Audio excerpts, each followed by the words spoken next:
Hello, and welcome back to another video here on the channel. My name is Riley, and in today's video, we have Galway United back in the Champions League, Champions Path, first qualifying match. If you are new to the channel, please leave a comment, subscribe, like the video. It's always appreciated. But I just want to say happy St. Patrick's Day. I know that when this video comes out, it's going to be delayed, so I guess there's no point for me really saying happy St. Patrick's Day. But nonetheless, I'm recording this on St. Patrick's Day. I'm trying to wear as much green as I can. I don't have a lot of green, but thank you.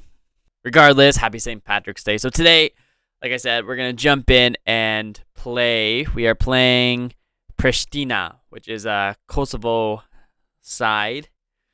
So honestly, I think we should do okay against them. I don't know anything about the league in Kosovo, but I think we should be okay.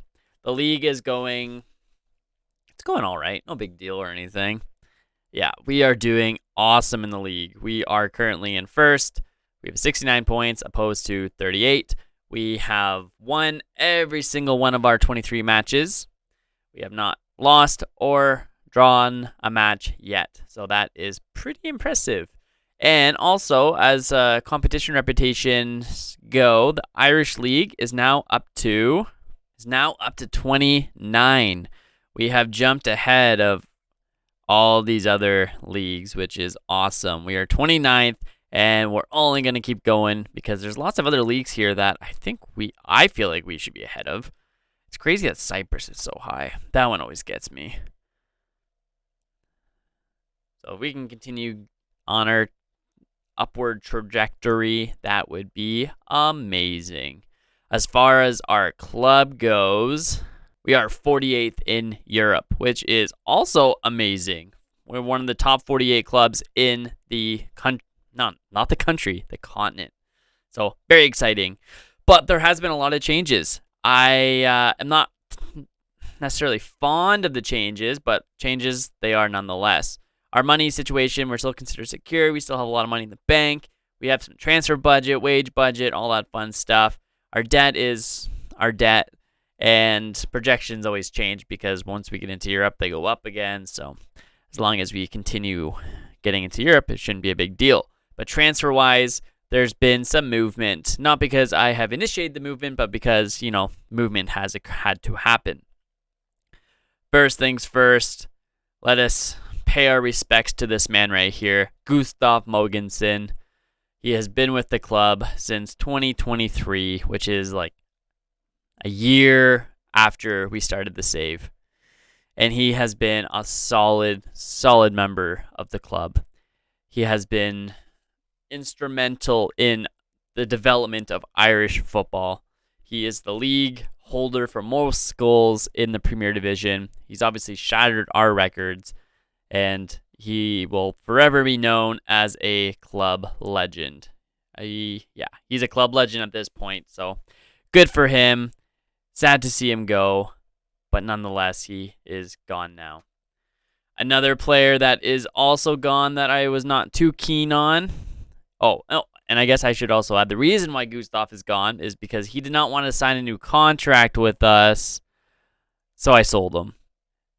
But I think it's worked out in his favor. He's gone to the championship. He hasn't played in the championship yet because it's summer, but he's making triple the amount of money that he was making with us, so makes sense. And Ndeke's gone. His contract was up. This one right here, Neil Stacey, he has also left the club. He was getting some big offers from some clubs, and I couldn't stand in the way of him.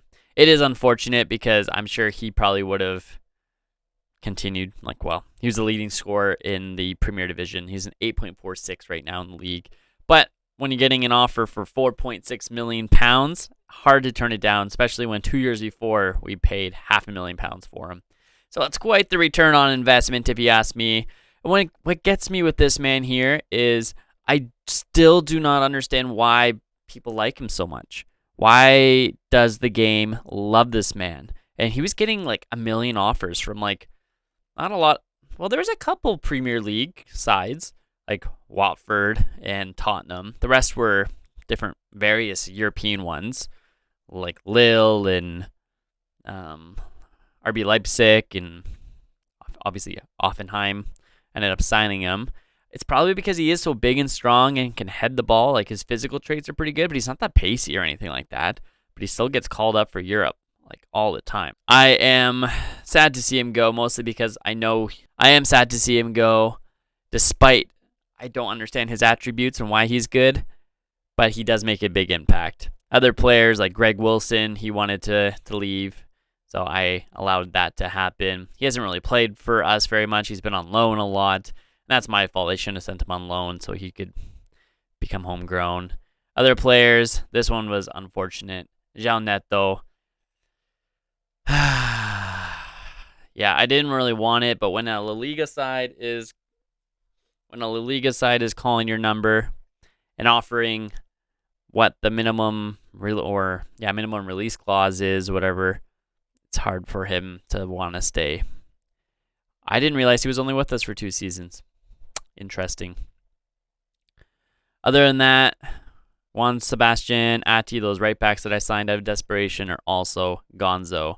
Other players, though, that I did bring in to try to replace my wayward men, a bunch of young guys that I found in my scouting journey. 17-year-old Maurizio Francia.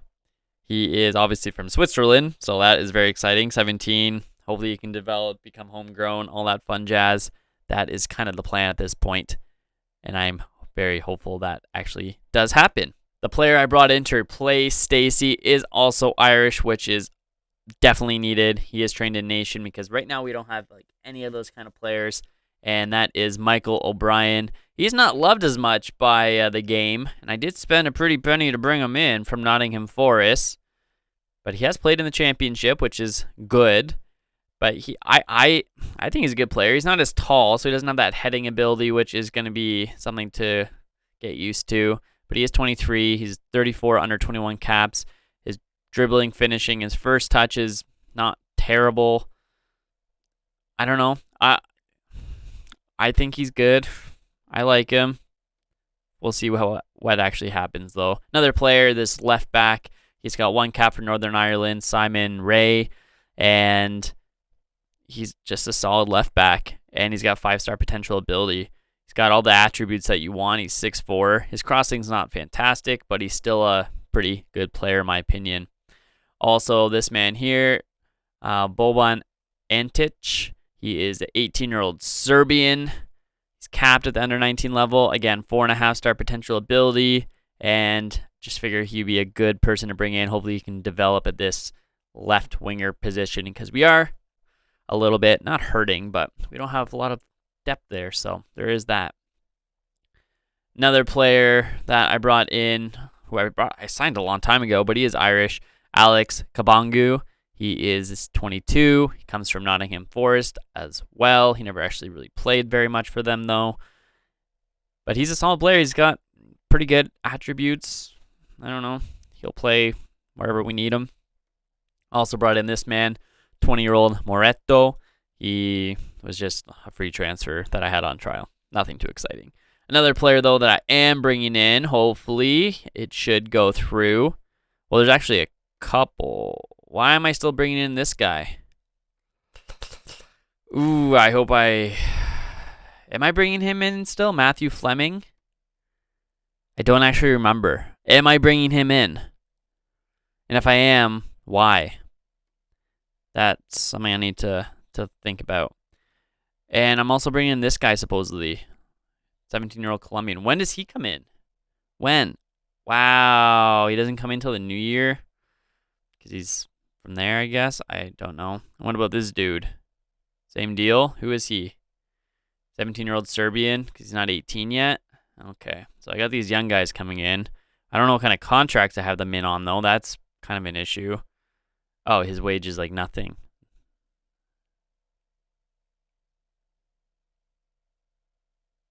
Really? That's how much I'm paying him? That's it? What about you? Okay, that's whatever. Really? That's what I'm paying that other guy? I don't know about that. Anyways, this is the player that I was meaning to show, and more or less what I am more excited to see come into the squad is 19-year-old Hassan Hassan. He is coming from West Ham. He's not official yet, because I could get him at any point, but he will play in the middle as a ball-winning midfielder. He's got good first touch. His passing, his tackling can continue to improve. Overall, solid specimen. But let us get into this match against Pristina. I don't know what to expect against this I don't want to be disrespectful to them, but I don't know what to expect against this side. I am going to go with Keeley in net, though, because he does need to get some match time. I am aware of that, and I want to help him grow as an individual / appease him, I guess. O'Brien is going to start up top, though. I need him to get the match time, and Kambangu can go there, and let's go Harrison on the left. Just trying to mix things up just a little bit, just because we have a lot of unfit players in comparison. So let's go with that. Oh, hold on. Slavov can go on for Bouvier, who is getting a ton of attention, but I have no plans on selling him. So the lineup today will be Harrison, Slavov, Rollins, and Guan, with Kambangu and Mario Gonzalez in the middle. Gonzalez, yeah, that's fine. And then Maibude and Torre on the wings. Torre is still developing well. Yeah, still considered 4.5. Unfortunately, yeah, he brought in too late, so he's not actually going to be considered homegrown. That's fine. And then O'Brien and Kyle Joseph up top. So let's jump into this match and see if we can pull out a win. I do always worry when I have such high turnover rates during these fluctuation transfer window periods, because I know my last squad was good. Obviously, we made it to the first round knockout. We had a draw against Liverpool. We beat Borussia Dortmund. We beat Sporting. So part of me does worry that because I got rid of some players like Gustav Mogensen, who, despite his attributes not being superb anymore, was putting up good numbers and having good matches, and like Neil Stacey, it's like, if they're gone, will my team not be as good? I don't know. All I can do is just try to replace them with better players. And now that Gustav's gone, Torre's going to get more game time, and I think he will be a better player, especially on that right side. Gustav's not much of a winger. He's more of a striker, which is fine. And when it comes to Stacey, I think Michael O'Brien's more of the player that I would normally sign. There he is, scoring his first goal in a Tribesman kit. He is more of the type of player that I would prefer to sign, but I don't know. The game doesn't seem too high on him, so that's something to consider. But I am happy we have gone up 1-0 here. Well, I think we are in Ireland here. What am I saying? But Kosovo will be next. And they get going again. They go back to their keeper, and they go down the field. Not as far as Harrison, though. Harrison gets it to Maibude. Maibude to Kambangu. Kambangu goes over the top for Torre. Torre slips it past the keeper. So, yeah, we're up 2-0, not even 20 minutes in. Depending on how this match ends, I probably won't show the second leg, which I think is fair. I will probably skip ahead to, well, it depends how the second qualifying goes and who we get. Maybe I'll skip to that. Let me know what you think. I know I said I'm not going to show any league matches at this point. I think that's, again, fair. Again, correct me if I'm wrong, or if you want to see those league matches. But I feel that league matches are not worth the time for you to watch, just because we are dominating so much in the league. We have won the league 3 years in a row at this point. We are almost 30 points ahead of second place. I don't even know who is in second place because it doesn't matter. We destroy every single team we play. So I just feel like there's no real point for us to be showing the league matches. I barely even watch the matches. I have only on commentary. I don't even do key highlights as much anymore on the league matches because they're honestly boring. So, let me know if you would like to see some, because I know there are some actual fans here of Irish football, and you probably like to see rivalry games or derby matches, but I think for the time being, I will just show European matches because that is where the action is at.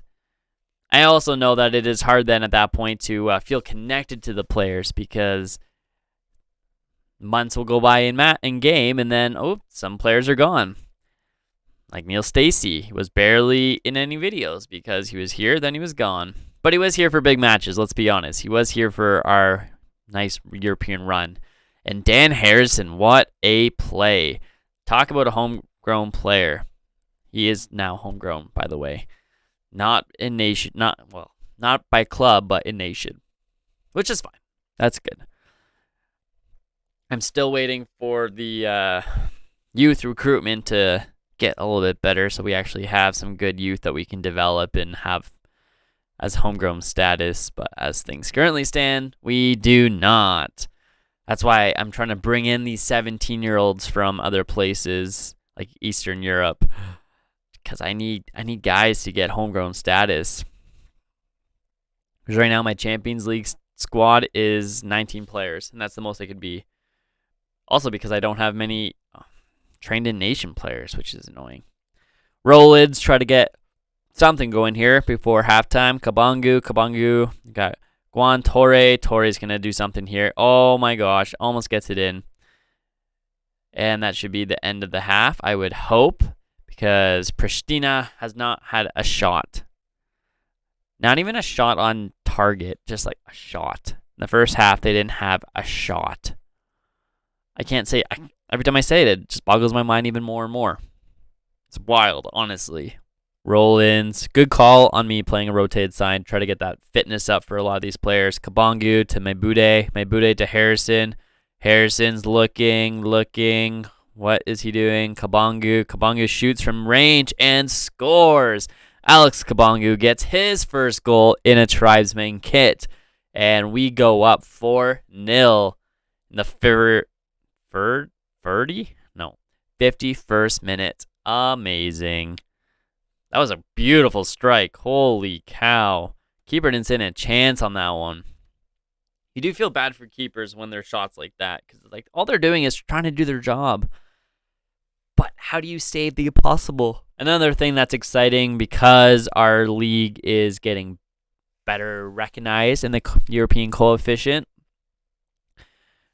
Next year, I will not have to play in the first qualifying round. I will go straight to the second. The goal, obviously, is for us to get so good that we go right to the group stage. We're a long ways from that, let's be honest. Because, other clubs in the country have to be doing things, not just ours. Ugh. We'll continue. We'll continue trying our best. And there we go. Kyle Joseph puts it past the keeper. And we are up 5-0 in the 63rd minute. I'm probably going to look at some subs, but honestly, I don't know who to put on. Like everyone, like Alex Kabangu, I want to get more match time. Same with Michael O'Brien. Yeah, honestly, I want all these guys to get more match time. Anthony Rollins can come off. Let's go Gary Ray for him. Gary doesn't get as much time. Gary, as again, is one of those players that star rating wise, the game is very high on. But when I look at his attributes, it's kind of like, I find that's happening a lot in FM22. Let me know if you disagree. But I find that a lot of players that I look at, here, let's change let's do that. Yeah, last change. A lot of players that I look at, it's like 5-star potential ability. And I look at them and yeah, they're nothing. For example, I don't actually have a specific example at the top of my head, but it's like a big club. It's like a Premier League side. They want millions for this guy. He's 21 years old. They're considering him 5-star potential, and he has like 9 finishing, and he's a striker. Or he's got like 9 pace. It's like, no, I'm not doing that. That was offside. Skip ahead. So I don't understand a lot of the scouting stuff that is taking place. It's like I don't understand how the value on some of these players is what it's being proclaimed to be because it's not that good. Some of the time, a lot of the time. And Bude puts it past the keeper. Great goal for him. Great goal. He's been with the club for a long time. That's impressive for him. Good. I wonder who's the longest tenured player now that Mogensen's gone. I don't even know if it was Mogensen, but I think it might have been Mogensen who was the longest tenured player.